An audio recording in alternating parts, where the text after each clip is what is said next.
रासायनिक आपदा, बाढ़, चक्रवात, सुनामी या भूकंप या किसी अन्य अप्रिय घटना जैसी आपात स्थिति में कर्मचारी संवेदनशीलता आवश्यक है, जो चोट और मृत्यु का कारण बन सकती है। निपटने के लिए गतिविधियां आपातकाल के प्रकार पर निर्भर करती है।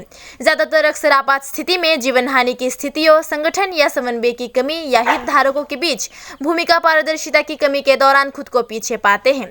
इस कारण से संबंधित पहलुओं में कंपन पैदा करने के लिए आपातकालीन तैयारी, संसाधनों का इष्टतम उपयोग, एकीकृत गतिविधियों के एकीकरण और अंतराल की पहचान के लिए मॉक ड्रिल अभ्यास किया जाना चाहिए। गुरुवार को अगरतला के उमाकांत एकेडमी मैदान में मॉक ड्रिल का आयोजन किया गया, जिसमें NDRF, SDRF, civil defence, scouts and guides, Tripura police, medical team सभी मौजूद थे।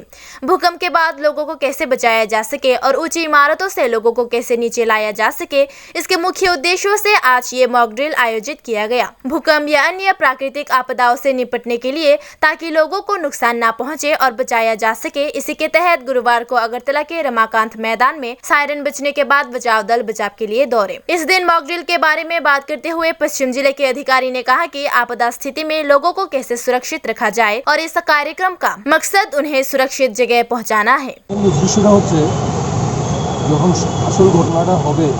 ইনসিডেন্ট যখন হবে ওই সময় যাতে যথাযথভাবে আমরা রেস্কিউ এবং রিলিফ অপারেশন এবং যেটা উন্ডেড বা সিরিয়াসলি উন্ডেডকে যাতে প্রপার ট্রিটমেন্ট এবং ইমিডিয়েট ট্রিটমেন্ট দেওয়া যায়, তার জন্য আজকে এই যে মহড়া বা মক ড্রিল যেটা আছে, আজকে মক ড্রিলে আমরা যেই সব বিমানগুলি সাধারণত রেস্কিউ এবং রিলিফ অপারেশনে সবসময় এই কাজগুলি ওনারা করে থাকেন, তাদেরকেই সবাইকে রাখা উচিত। যথা এনডিআরএফ, এসডিআরএফ, এসডিএম সদর আছেন এখানে, তারপরে আছেন আমাদের স্টেট পুলিশ, টিএসআর,